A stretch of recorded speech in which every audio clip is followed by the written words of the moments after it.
Dear friends, దేవుడు మనల్ని కాపాడదలుచుకుంటే ఎట్లా కాపాడతాడనేది చిన్న మాట ఒకటి చెప్తాను.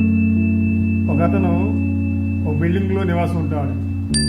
అప్పుడే పెద్ద వరద వచ్చేసి గ్రౌండ్ ఫ్లోర్ మొత్తం మునిగిపోవడానికి వస్తూ ఉంటుంది. అంతలో ఒక అతను వచ్చి బైక్ మీద, బ్రదర్ వరద వస్తుంది, తీసుకెళ్తాను బైక్ మీద ఎక్కించుకోండి అంటే, నువ్వు వద్దు, వెళ్ళిపో, నా దేవుడు వచ్చి కాపాడుతాడు అంటాడు. ఫస్ట్ ఫ్లోర్, గ్రౌండ్ ఫ్లోర్ మొత్తం మునిగిపోద్ది ఆ వరదలో. అప్పుడు మనోడు ఫస్ట్ ఫ్లోర్కి వెళ్తాడు.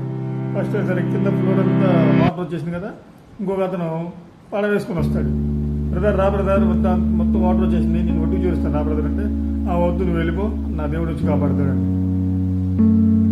ఆ ఫస్ట్ ఫ్లోర్ కూడా బాగా మునిగిపోతుంది. మనోడు సెకండ్ ఫ్లోర్కి వెళ్తాడు. అక్కడ దాకా వాటర్ వస్తూ ఉంటుంది. అందులో ఒక అతను వచ్చి హెలికాప్టర్ మీద, రా బ్రదర్ తీసుకెళ్తాను నిన్నంటే, ఆ వద్దు వెళ్ళిపో, నా దేవుడు వచ్చి కాపాడుతాడంటే. సెకండ్ ఫ్లోర్ కూడా అయిపోయి వాటర్ ఫుల్గా వచ్చేసేసి అతను మునిగిపోయి చనిపోతాడు. చనిపోయి పైకి వెళ్తాడు.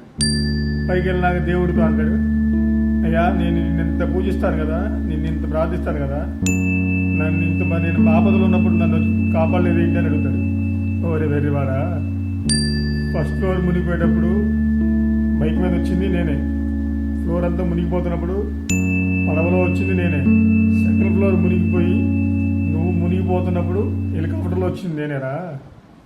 నేనంటే నా రూపంలో రానురా, నేను ఏదో మనిషి రూపంలో వచ్చి కాపాడతానికి వస్తాను, నువ్వు నన్ను వద్దన్నావు, అనుభవించరా అయ్యా అంటే.